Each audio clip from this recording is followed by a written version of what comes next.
ఈరోజు మనం ఫస్ట్ కేంద్ర ప్రభుత్వ పథకాల్లో భాగంగా ఈరోజు మొట్టమొదటి డిస్కస్ చేయబోయే పథకం పేరు సుకన్య సమృద్ధి యోజన. సుకన్య సమృద్ధి యోజన.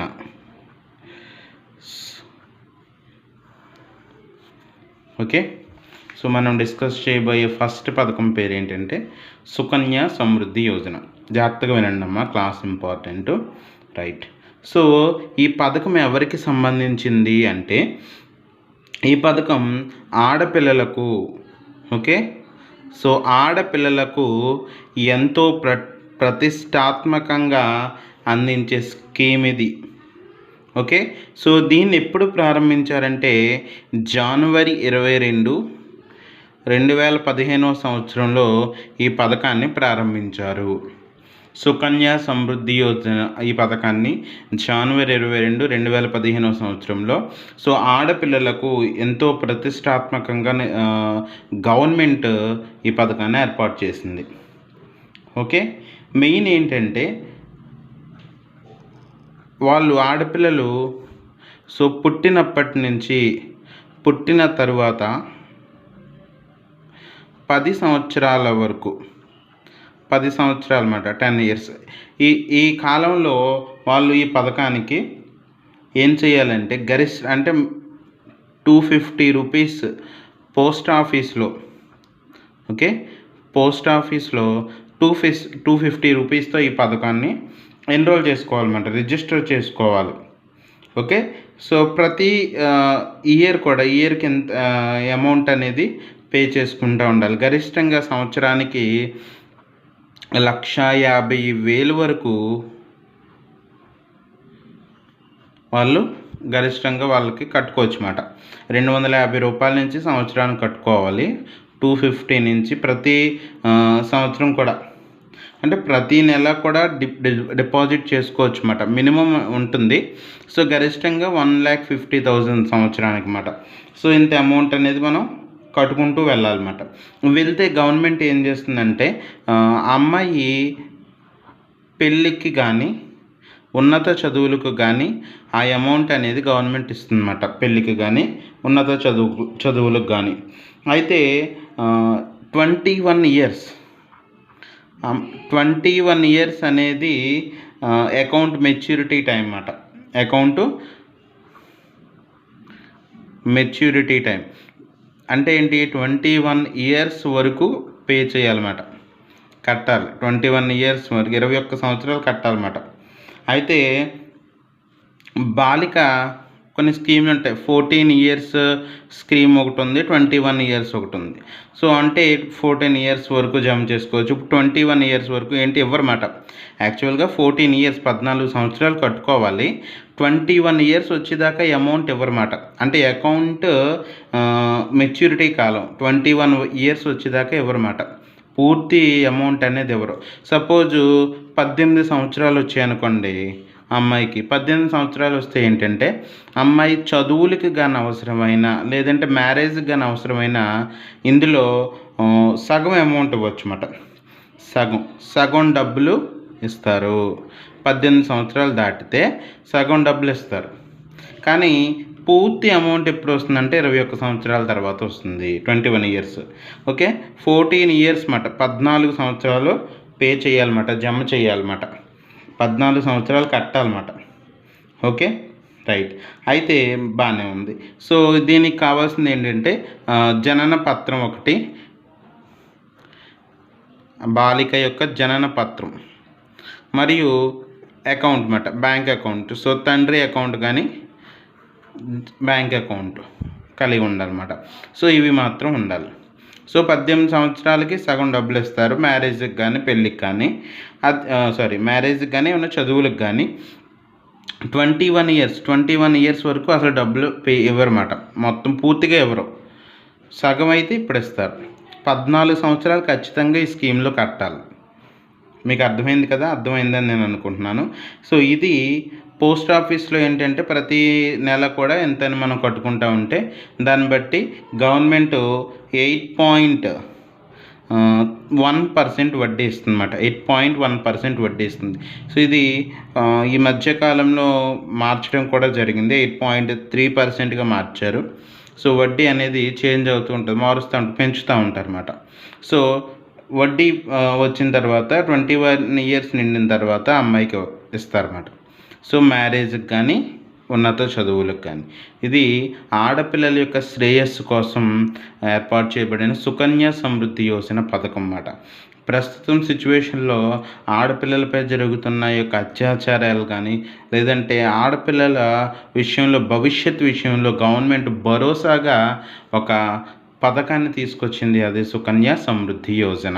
ఇది ఎప్పుడు ప్రారంభించారు? జనవరి 22, 2015లో ప్రారంభించారు. అయితే ఇది గరిష్టంగా ఎంత? 1,50,000. సో 21 ఇయర్స్ అనేది అకౌంట్ మెచ్యూరిటీ టైం అన్నమాట. సో అకౌంట్ మెచ్యూరిటీ కాలం. Okay, right. సో ఈరోజు డిస్కస్ చేయబోయే రెండవ కేంద్ర ప్రభుత్వ పథకం పేరు వివాద్ సే విశ్వాస్. వివాద్ సే విశ్వాస్. వివాద్ సే విశ్వాస్ పథకం గురించి నేర్చుకుందాం. ఓకే, సో ఈ పథకము పన్నులకు సంబంధించింది అన్నమాట. ట్యాక్సెస్. సో మనం ఎకానమీలో ట్యాక్సెస్ చాప్టర్లో ఇది చదువుకుంటాం. సో ఇది పన్నులకు సంబంధించింది. సో పన్నులకు సంబంధించిన పథకం అన్నమాట. సో మెయిన్ ఏంటంటే ఈ పన్నులకు సంబంధించిన వివాదాలను పరిష్కరించడానికి ఈ పథకాన్ని తీసుకురావడం జరిగింది. ఈ పథకాన్ని 2020 సంవత్సరంలో తీసుకొచ్చామన్నమాట. ఈ పథకాన్ని 2020లో బాగానే ఉంది. ఎప్పుడంటే 5th Feb 2020. ఓకే, గుర్తుపెట్టుకోండి, రైట్. సో బాగానే ఉంది, ఈ పథకాన్ని తీసుకొచ్చారు. ఏంటి పథకం అంటే మెయిన్ ఈ పథకానికి సంబంధించి ప్రత్యక్ష పన్నులు. సో 2 రకాల పన్నులు ఉంటాయమ్మ, ప్రత్యక్ష పన్నులు, పరోక్ష పన్నులు.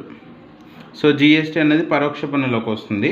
సో ప్రత్యక్ష పన్నులు తీసుకుంటే ఆదాయ పన్ను, ఓకే, బహుమతి పన్ను. సో ఇటువంటి వాటిలోకి వస్తాయి అన్నమాట. మెయిన్ ఏంటంటే సపోజ్ ఒక ఎగ్జాంపుల్ చెప్తున్నాను చూడండి. మెయిన్ పన్ను చెల్లింపుదారులు ఉన్నారు. పన్ను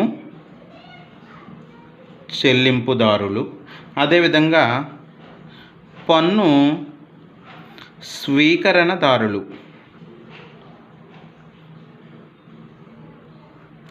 ఇద్దరున్నారు. అంటే ట్యాక్స్ పే చేసేవాళ్ళు, ట్యాక్స్ అనేది తీసుకునేవాళ్ళు, గవర్నమెంట్ అన్నమాట. సో పన్ను చెల్లింపుదారులు, పన్ను స్వీకరణదారులకు మధ్య వివాదాలు ఉంటాయి కదా, ఆ వివాదాలను పరిష్కరించడానికి ఏర్పాటు చేయబడిన పథకమే వివాద్ సే విశ్వాస్ అన్నమాట. ఇది పథకం కూడా కాదు, ఇది ఒక బిల్ అన్నమాట. ఈ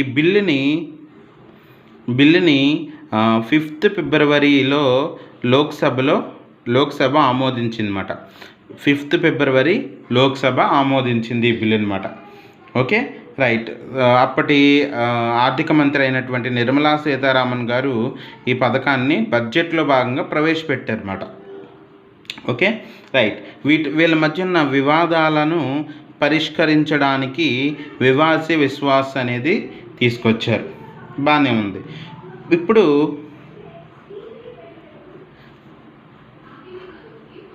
జాగ్రత్తగా వినండి అమ్మ. ఇప్పుడు ఇండివిజువల్ పర్సన్ ఉంటాడు, లేదంటే ఒక కంపెనీ ఉంటుంది. ఈ కంపెనీ జాగ్రత్తగా వినండి. ఈ కంపెనీ ఇది గవర్నమెంట్. సో గవర్నమెంట్కి ట్యాక్స్ పే చేయాలి. ఎంత? 1 lakh పే చేయాలనుకున్నాం. 1 lakh ట్యాక్స్ పన్ను పే చేయాలి గవర్నమెంట్కి. కానీ పన్ను పే చేయలేదు. అప్పుడు ఏం చేస్తుంది? అప్పుడు ఏది రంగంలోకి దిగుతుంది అంటే ఇన్కమ్ ట్యాక్స్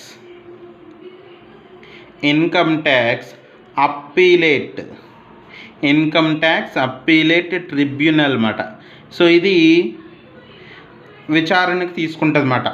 పన్ను అనేది ఎందుకు కట్టలేదు ఏంటి అనేది విచారణలోకి ఇన్కమ్ ట్యాక్స్ అప్పీలేట్ ట్రిబ్యునల్ తీసుకుంటుంది. అదేవిధంగా హైకోర్టు, సుప్రీంకోర్టు. సో ఇవేంటి విచారణకు వస్తాయి అన్నమాట ఇక్కడ. సో ఇలాగ విచారణకు వచ్చిన కేసులు ఎన్ని ఉన్నాయంటే 4,83,000 కేసులు ఉన్నాయన్నమాట. అంటే దీని ద్వారా మనకి ఎంత అమౌంట్ రావాలంటే 9.32 లక్షల కోట్లు రావాలి మనకి ఇన్కమ్ ట్యాక్స్ నుంచి. ఇన్ని కేసులు గవర్నమెంట్ ఈ కోర్టుల్లో నలుగుతున్నాయి. మనకి రావాల్సిన అమౌంట్ ఎంత 9.32 లక్షల కోట్లు రావాలి. అందువల్ల గవర్నమెంట్ ఏం చేస్తుంది, సో వీటిని అన్నిటిని పరిష్కరించడానికి ఈ వివాద్సే విశ్వాస్ అనేది తీసుకొచ్చింది.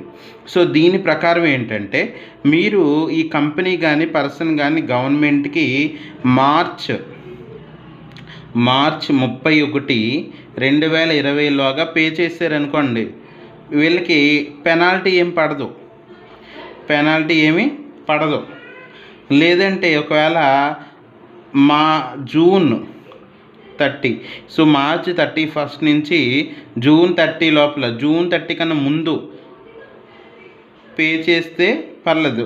జూన్ 30 దాటిందనుకోండి 10% అన్నదే ఆ ట్యాక్స్ మీద ఇంట్రెస్ట్ అన్నమాట. సపోజ్ ఇప్పుడు 1 lakh పే చేయాలనుకోండి, సో జూన్ 30th పే చేసేస్తే ట్యాక్స్ ఏమి ఉండదు.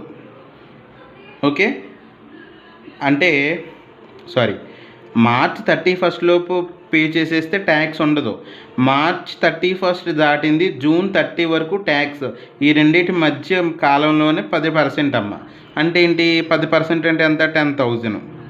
అంటే 1,10,000 రూపాయలు కట్టాలన్నమాట గవర్నమెంట్కి. ఓకే, 10% ట్యాక్స్ అన్నమాట. అదే 31లోగా కట్టేస్తే 1 lakh. 31 దాటిందంటే 10,000 పెనాల్టీ పడుతుంది. అంటే 10%, అంటే జూన్ 30 దాటింది అనుకోండి 20% మళ్ళీ అలాగా పెనాల్టీ అనేది ఉంటుంది. సో ఇందులో ఏంటి 31లోగా కట్టేస్తే ఏంటి అపరాధ రుసుము పెనాల్టీ, అపరాధ రుసుము అనేది ఉండదు. తర్వాత వడ్డీ ఫీజు అనేది ఉండదు. సో ఇవన్నీ కూడా ఉండవన్నమాట. సో అందువల్ల ఏంటి 31లోగా కట్టేయాలి అన్న ఉద్దేశంతో, అంటే ఈ ట్యాక్స్ ప్రాబ్లమ్స్ క్లియర్ అవుతాయన్న ఉద్దేశంతో ఈ యొక్క వివాద్సే విశ్వాస్ అంటే వివాదాల నుండి విశ్వాసం అన్నమాట బయటకు తీసుకురాగలదు ఈ పథకం అనే ఒక విశ్వాసం తీసుకురాగలదు అన్నదన్నమాట. ఓకే, ఇది 2వ పథకం. ఇప్పుడు 3వ పథకం చూద్దాం. సో ఈరోజు డిస్కస్ చేయబోయే 3వ పథకం పిఎం స్వనిధి.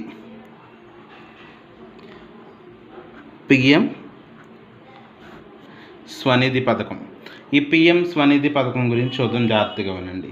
దీన్ని ఆత్మనిర్భర్ భారత్, మన కోవిడ్ ఉంది ఇప్పుడు, లాస్ట్ టైము 2020లో లాక్డౌన్ విధించారు.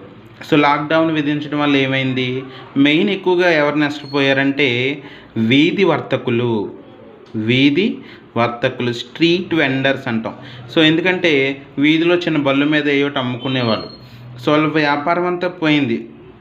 అందువల్ల వీళ్ళను గవర్నమెంట్ ఆదుకోవాలనే ఉద్దేశంతో ఈ పథకాన్ని తీసుకొచ్చింది. గవర్నమెంట్ ఏం చేసింది, ఆత్మనిర్భర్ భారత్లో భాగంగా పిఎం స్వనిధి పథకాన్ని జూన్ 1, 2020లో ప్రవేశపెట్టింది. సో వీధి వర్తకుల కోసం అన్నమాట. సో వీధి వర్తకుల కోసం ఈ పథకాన్ని, సో వీళ్ళకి ఏంటంటే మైక్రో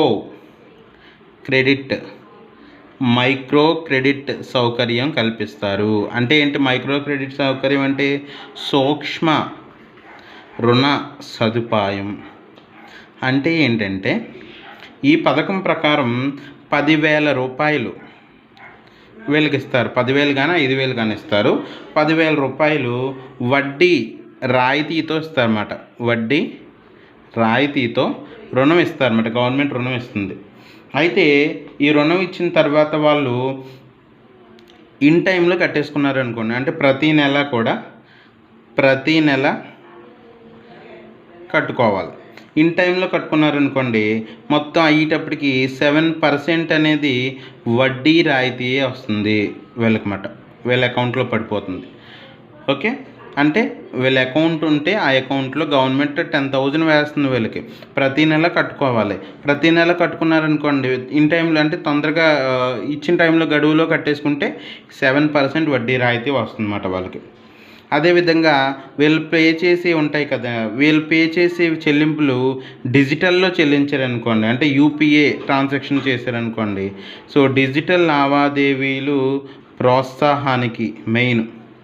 సో డిజిటల్ లావాదేవీల ప్రోత్సాహానికి గవర్నమెంటు మెయిన్ వీళ్ళకి ఏంటంటే, ఈ ప్రోత్సాహాలు చేసినట్లయితే వీళ్ళకి అధిక మొత్తంలో రుణం ఇస్తుంది. సో అధిక మొత్తంలో రుణం ఇస్తుంది డిజిటల్ ట్రాన్సాక్షన్స్ చేస్తే. సో అదే ప్రతీ నెల ఈ అమౌంట్ అనేది పే చేస్తే ఇన్ టైంలో కట్టేసుకుంటే ఏంటంటే 7% వడ్డీ రాయితీ ఉంటుంది. ఓకే, సో అదేవిధంగా మరి వీళ్ళకి వడ్డీ ఇవ్వడానికి బ్యాంకులు కూడా షెడ్యూల్డ్ బ్యాంకులు కానివ్వండి, గ్రామీణ బ్యాంకులు, అదేవిధంగా చిన్న తరహా బ్యాంకులు,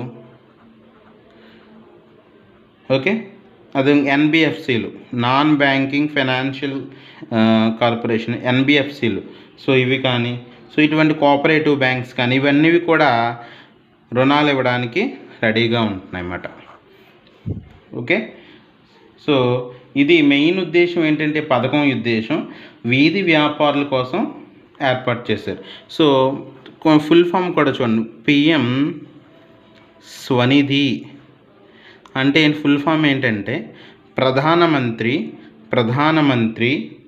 స్ట్రీట్ వెండర్స్